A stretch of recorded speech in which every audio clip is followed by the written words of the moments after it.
exactly how I dressed when disco was a thing, unfortunately.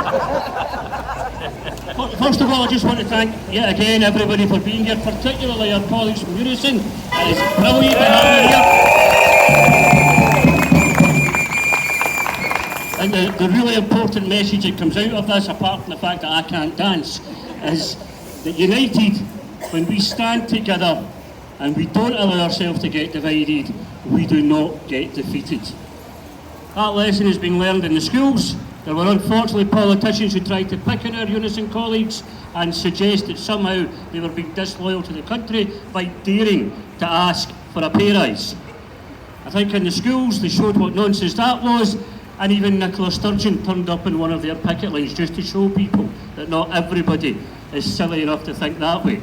And just as lucky we have Bob and Cookab here who have turned up here. Cookab's been in a couple of the picket lines and addressed us. Bob met us before we actually went into the dispute, the EIS side, and has supported us and asked questions, and we're very, very grateful for that. Colleagues, the EIS, and I just want to address EIS people here just for a minute, have 2 ballots going on just now, and it is very, very important that people return their ballot papers. Hugely important. We have to send a message that when we are united, we don't get defeated. If Unison can deliver a yes vote for a industrial action for the national dispute, then so can EISFela.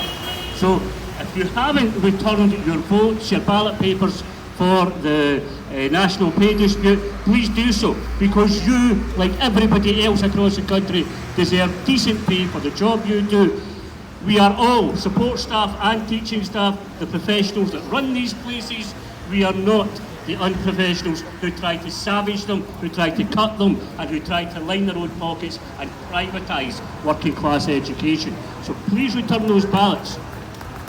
Equally, just as importantly, we have a ballot to extend the mandate for this dispute.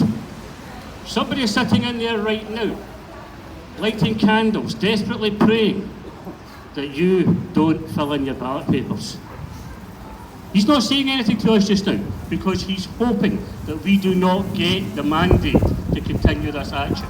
I think we've shown today that we're going to get that mandate, but I don't want any of you to forget to post those ballots.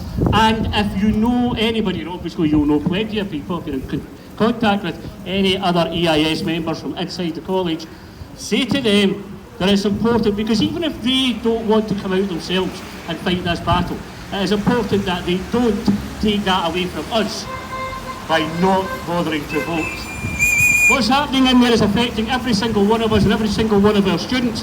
If we do not win this dispute, it will get worse. We know that for a fact.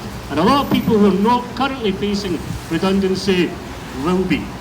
It's unfortunate our area officer contacted the Minister for the FE, Graham Day, and complained about the system that's in place here, the unfairness of it, the refusal to abide by fair work practices, and all the other things that we've told you about many times that you all know are happening. Graham's response was that the chair of the regional board had said everything was okay. So that's it. The chair of the regional board doesn't do anything in that college, has no real contact with the college, and is simply ticking a box saying it's all right. We have tons of evidence that everything is not all right.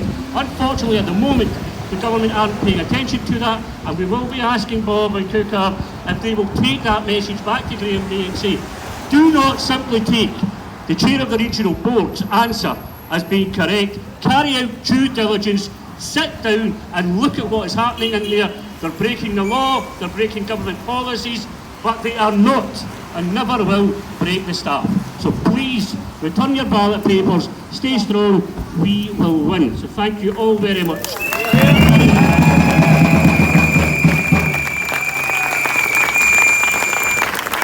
Thanks, Charlie. I should have given this microphone, by the way. Okay.